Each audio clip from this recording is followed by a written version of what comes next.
In my opinion, it's absolutely criminal and somebody should go to jail for it. Now, you know they're not going to, but they really should.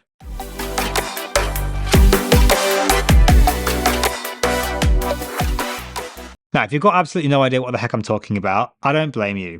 What I'm talking about here is the Sydney Diet Heart Trial. Now, if you've never heard of this, that's not very surprising. It's been effectively buried for the last half a century or so, and that in itself is absolutely criminal. The question is, why was it buried and for so long?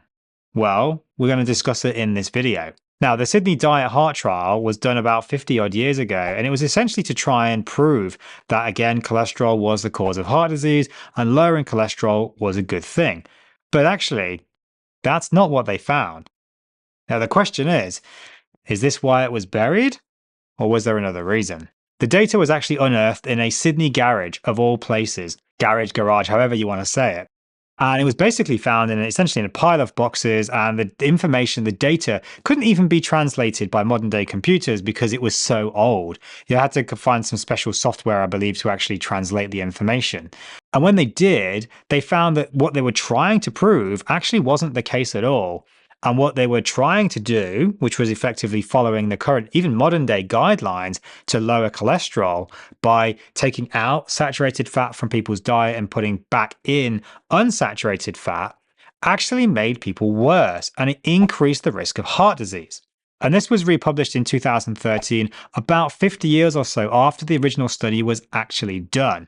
Now, the question is, why did it take so long for this information to even become available to people? And it's really shone a really big spotlight on the whole industry of medical research. Who pays for the evidence? Who pays for the research? Agendas in research, publications in these supposedly auspicious journals that are in reality actually controlled by people who have these agendas and control what they publish. Even so much that actually when this was published, the British Medical Journal actually came out and widely condemned this practice of hiding or basically burying data, submitting, incomplete data for publication, not showing your raw data, because it's such a big problem in the research community. The problem is, it really made no difference to anything. It's still widely done. Studies that are done that don't show what the authors want them to show, they're basically just not even used anymore. They're just not even published because they don't show what they want. Or the data's manipulated and massaged, to show what they want it to show. And that's just absolutely criminal in my opinion. Now, in particular, the Diet Heart Study, the Sydney Diet Heart Study, what they actually tried to do was take out saturated fat, which supposedly is bad for you, and substitute it with linoleic acid, omega-6, so the unsaturated fatty acids, because that's supposed to be good for you, because it lowers your cholesterol. So, of course, because cholesterol causes heart disease, so therefore lowering cholesterol lowers heart disease, right? Well, actually, no, it didn't. It actually made people worse. Yes, their cholesterol went down, but heart disease went up. This was a major problem, and people actually died. The mortality ratio increased. The hazard ratio increased when they took out saturated fat and substituted it with omega-6 fatty acids, unsaturated fat. People got worse, they got more heart disease, and they died. The crazy thing is, this was known about for about 50 years, but why was nothing done about it? And why to this day do modern dietary guidelines, here in Australia, America, the UK, pretty much everywhere, the guidelines are still take out saturated fat, reduce your dietary cholesterol, increase omega-6 fatty acids, increase polyunsaturates, despite the fact that there's very clear evidence that this caused heart disease. It caused an increase in the risk of heart disease. It certainly didn't improve it. So why are we still told these things in the dietary guidelines? It's absolutely insane. Why are we told this? Oh, This goes really all the way back to Ansel Keys about 50, 60 years ago in the 1960s and his diet heart hypothesis, which basically, if you don't know what the diet heart hypothesis is basically he said, well, look, LDL cholesterol causes heart disease. Therefore, LDL cholesterol is bad, and therefore we need to lower it. And nowadays, the modern day guidelines, we're still told to lower cholesterol at all costs. I mean, actually, just the other day, saw a conversation on one of my Facebook groups, my doctor Facebook groups, and it was someone actually talking about. I won't mention them because they might get a bit embarrassed. They were talking about seeing a drug rep and a cardiologist for like a lunchtime meeting on these new PCSK9 inhibitors. And, basically the cardiologist and the drug rep were saying how amazing all these drugs are because, we can reduce LDL cholesterol. And I believe this GP basically said, yeah, but hang on, does it actually reduce the risk of heart disease? And from what I gather, the conversation was very quickly shut down because, actually, no, they don't necessarily reduce the risk of heart disease. There's not actually that much data that they've reduced the risk of heart disease. All the meta-analyses that have been done actually don't show these PCSK9 inhibitors actually reduce heart disease, barely if at all. But they do reduce LDL cholesterol. So, and that's just become an endpoint basically for cardiologists for these dietary guidelines. They don't really even care about heart disease seemingly anymore. All they care about is LDL cholesterol. It's absolutely insane. But this whole thing, basically, I went off on a bit of a tangent there. This whole thing comes back to the diet heart hypothesis that was put in about 60 years ago by this guy, Ansel Keys. We basically have proof. Go back to JAMA, Journal of American Medical Association. I think it's 2015, if I recall correctly. And they've basically published, they've got the documents, the contracts signed by Ansel Keys and the Sugar Research Foundation, the SRF. I believe they paid him about $6,000 in then money, which is something the equivalent of about $50,000 to $60,000 American dollars nowadays. To, effectively just lie and say that LDL cholesterol was bad, saturated fat was bad. Don't worry about sugar. Sugar's great. Everybody should eat loads of sugar. Nobody should eat loads of sugar. That was a joke. That was sarcasm. Anyone that's listening that didn't quite get that turned it on at the wrong point, that was sarcasm. They basically were told, demonize fat and say that sugar is amazing, which of course we still basically see nowadays. Absolute insanity. So anyway, I went off on a bit of a tangent there. The Sydney Diet Heart Trial was done to try and show that, again, saturated fat was bad. We should take it out of our diet. Now, again, that we shouldn't, but this is what it was designed to show. But it actually showed the complete opposite, that actually taking out the saturated fat and putting in unsaturated fat, the omega-6, in this case, it was safflower oil that they used, actually increased the risk of heart disease.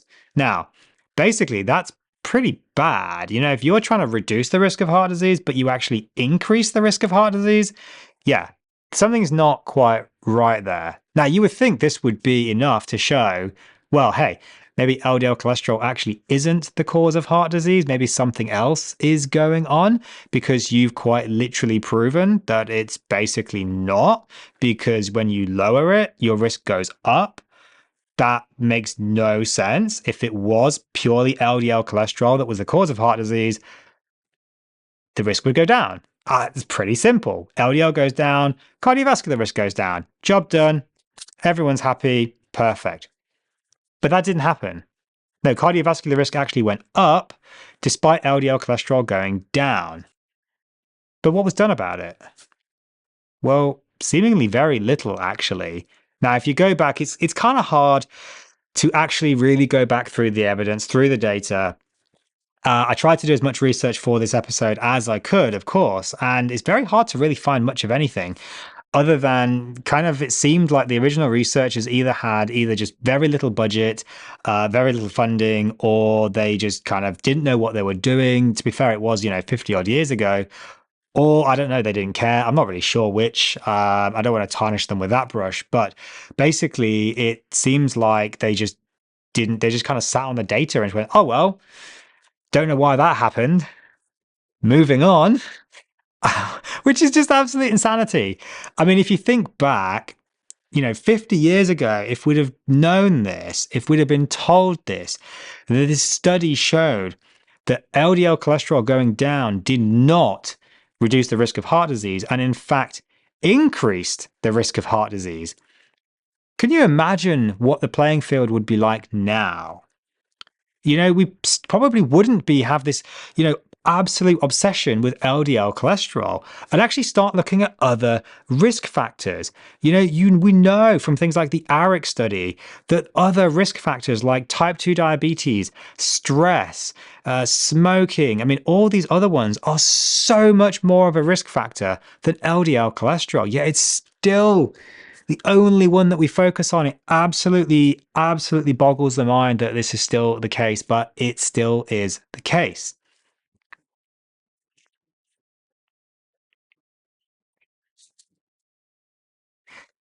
So, so I guess the question is, if this evidence was basically there, like, why didn't they do anything about it? Look, to be fair, we will never actually know because there's very little written down about it. As I said, I did the research. I couldn't actually really find a reason why this actually happened. The crazy thing is, though, this was basically republished in 2013 because some very clever people were trying to look into LDL cholesterol and what the heck was actually going on with this. And they knew this study had existed. So they actually went back, tried to contact the original researchers, and they really couldn't find any information at all. Like, everything was effectively just buried or just lost to the annals of time, whatever. I don't know. And the crazy thing is, this guy basically had it in a box in a garage in his Sydney house, just like under a load of rubbish. Had to just kind of, even just take all this crap out to even find them, and then they couldn't even decipher the information. They had to get special stuff built, essentially software built, as far as I understand, to actually even read the information because it was so old. It's really just such a shame. It's an absolute travesty, if you ask me, that this data was basically just hidden, buried, forgotten. Whatever you want to call it, for the last 50 or so years. This could have literally changed the landscape 50 years ago. And this is not the only example of this. There's other examples of this as well, which I'll cover in other episodes. But this is the problem that we have nowadays: is research is done. It doesn't show what the authors or the researchers want it to show, so they just don't publish it, or they just hide it, or they just publish a bit of it, or they massage the data, or they do something with this. We saw this back in the 1960s with Ansel Keys and the Seven Nation study. I forget the exact date it was published. It never was a 7 nations study. It was a 22 nation study. The problem was the data that they had over 22 countries showed there was actually no correlation with heart disease and LDL cholesterol. There was no correlation. So what do? So rather than publishing and saying, well, actually on average, LDL cholesterol doesn't cause heart disease. Now, what did they do? They simply took out the information they didn't like and said, oh, look, here, we've looked at 7 countries, and all of these 7 countries show that LDL cholesterol causes heart disease. Therefore, it causes heart disease. Rather than saying, but actually, if we zoom out a little bit, it was actually 22 countries, and it showed that there was no association with this. So, I guess the question is, what really can we do about it? We don't really know. It's just, I find it really interesting to think, what would the landscape actually be now if we'd have known about this? Can you imagine this being published and the government basically saying like, oh my God, like, wow, like this is insane. Like everything we thought was it's just been blown out of the water. Let's change the guidelines immediately. Let's not give all these drugs to people, these statins and PCSK9 inhibitors. And, let's stop telling people to take out saturated fat. Clearly, that's never going to happen, of course, because, what came soon after all of these things was then statins. and drug companies. These statins are a trillion-dollar industry across the world. I mean, it's never going to change. I mean, it's absolutely criminal that we've been led down this path absolutely blindly over the last 50 years, because studies like this were basically buried and just lost to time. I mean, who knows how many other studies have been lost to time or just never published because the authors just decided, you know what? I actually don't like what I'm seeing here. So I'm just going to stop. Just going to like never publish it. Or, I'll just massage the data a little bit. Just, give it a bit of a massage so that it kind of shows what I want it to show. How much would have changed if this wasn't the case? The problem is, these things, they're still reflected in the dietary guidelines. If we look at the Australian guidelines, we look at the UK guidelines, I'm putting some links up on the screen now. If we look at the Australian guidelines, we look at the UK guidelines, I'll put links in the description down below for all of this, by the way. And, this page from the NHS, I'll put the link in the description again.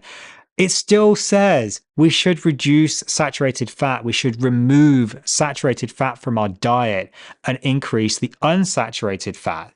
I mean, it's absolutely criminal. I mean, to be fair, at least on the NHS page, it doesn't suggest we should be eating seeds and grains and oils like on the Australian guidelines. I mean, my God, if you look at the charts between the consumption of processed seed oils and heart disease, if you can't see and you're listening in the car, what I'm doing is basically just showing the graph. It's absolutely identical, almost, just about a 5-year gap or so. It's absolutely criminal. We're still told to eat these things in the dietary guidelines. It's just, oh my God, it's absolutely mind-blowing that we're still told this nonsense. Maybe the American guidelines might be slightly better.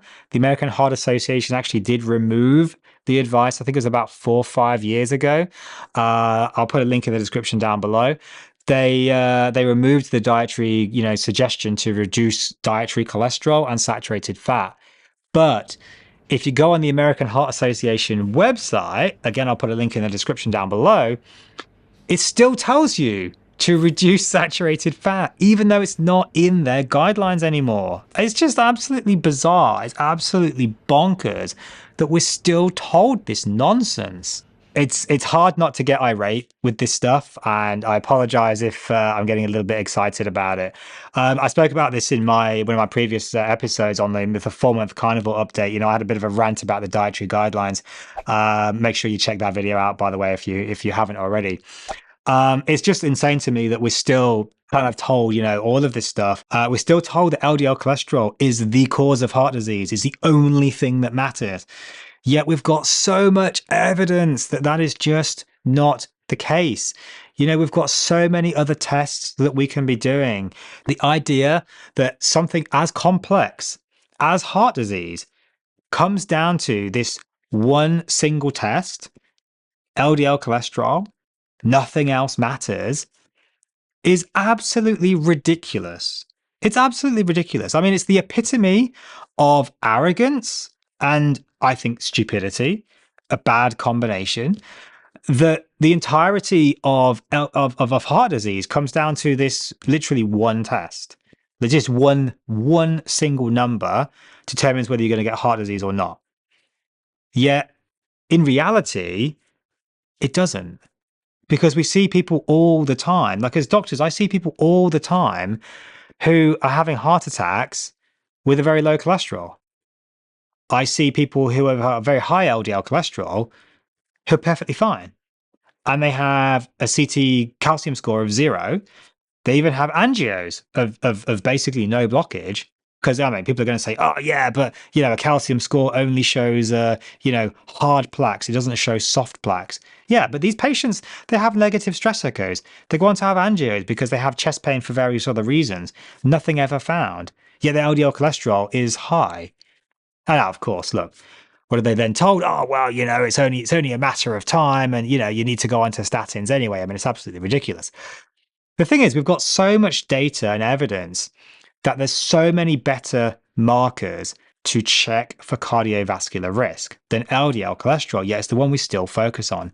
If you're not sure what else you can be checking for, I mean, look, go and ask your doctor. If you're worried about heart disease, go and ask your doctor for these other tests. Now, there's many of them, but high sensitivity CRP, your homocysteine levels, your monocyte count, that's part of your full blood count.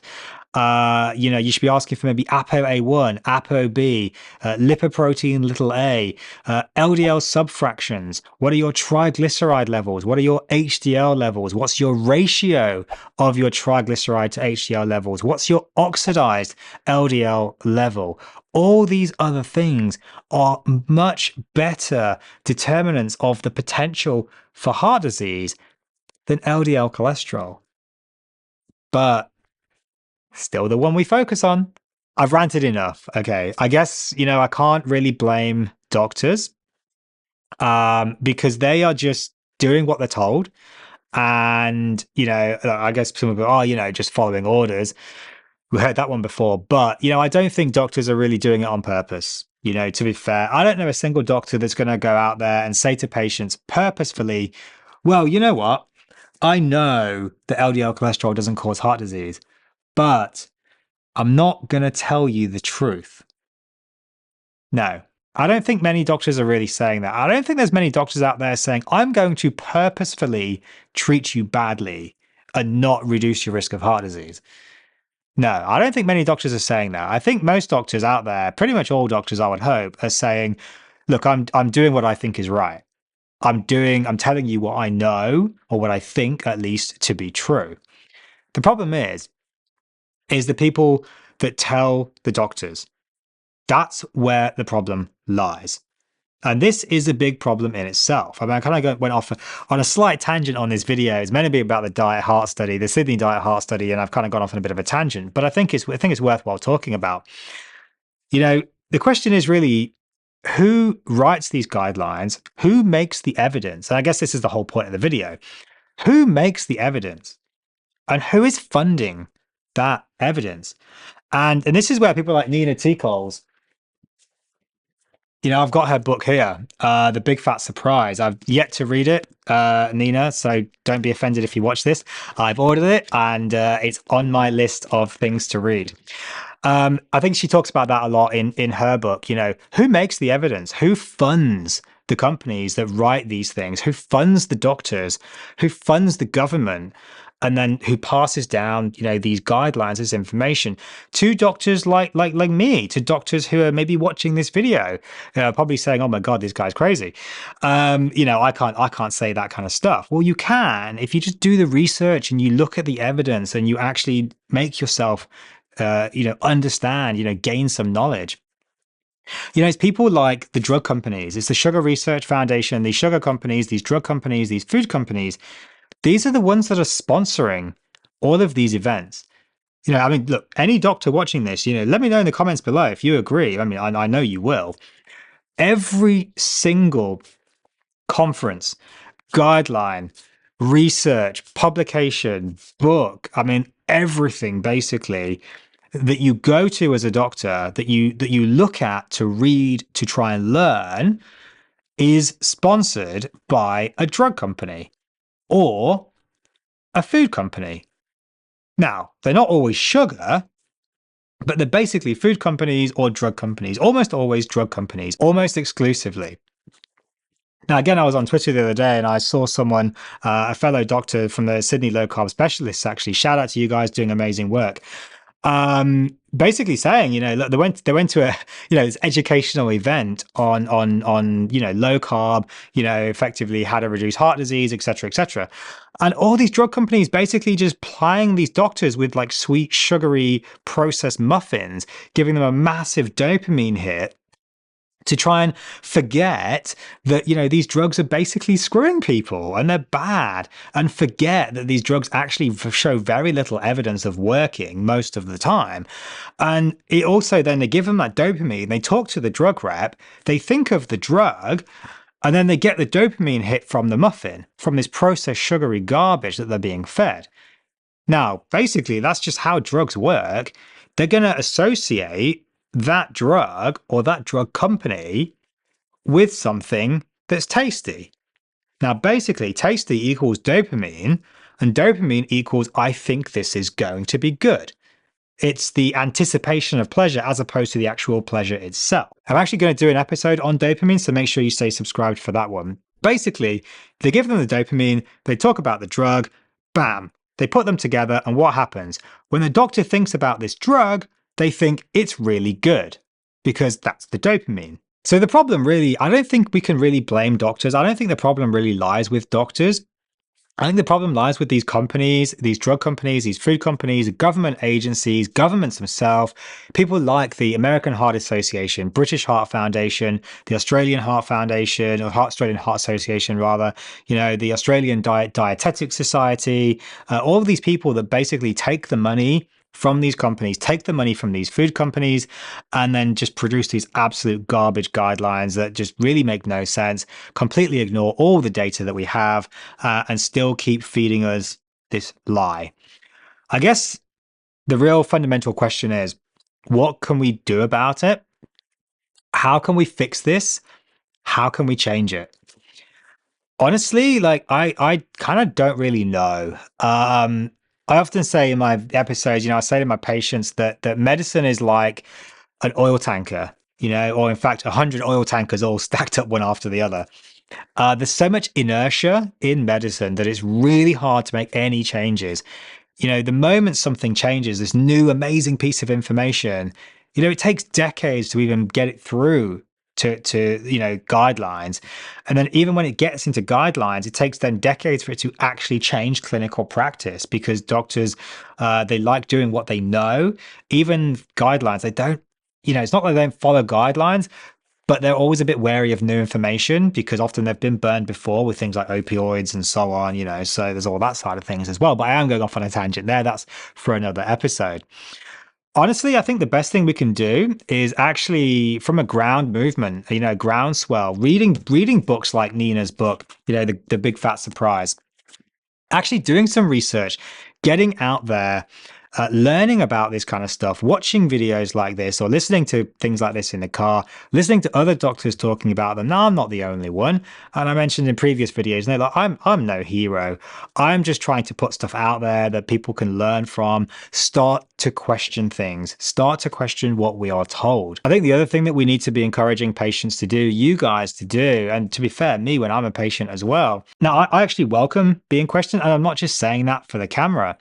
Ask any of my patients, I will happily be questioned. I will talk to them. I can talk to them for hours about this kind of stuff. And I often do, and people probably prefer I didn't actually talk to them so much about it, but that's another topic again. But you ask any of my patients, I will happily talk about this stuff. I will show them the evidence. I will show them the research. Again, all the links for this stuff is in the description down below.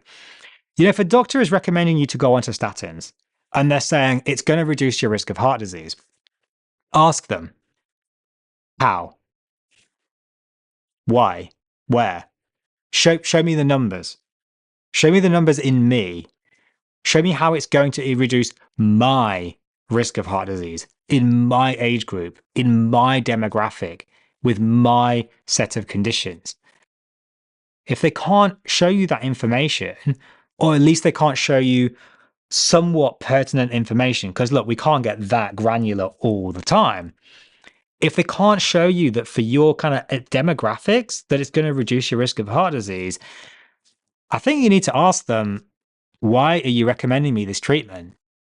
If they can't show you this is how it's working, this is what it's doing, this is the pathophysiology, this is the evidence that backs it up, I don't think we should be then actually accepting blindly what our doctors are actually telling us. And certainly not the government and these agencies are what they are telling us. I mean, God, the guidelines, dietary guidelines are just, I'm gonna rant all day if I start to talk about those, which I haven't got time for today. If you do want to hear me rant about the dietary guidelines, you can go back and watch previous episodes. Like I said, my 4-month carnivore diet, it probably should be linked around here somewhere. Go and watch that video if you want to hear me ranting a little bit more about the dietary guidelines. In the meantime, look, if you've got this far, I really do appreciate you watching this video. And I'm sorry this was a little bit ranty. I just get very, very passionate about this kind of stuff. If you are interested in learning a little bit more about cholesterol and the real causes of heart disease, make sure you check out my courses on themeatmedic.com. I will have some courses, in-depth video courses on cholesterol coming up very soon.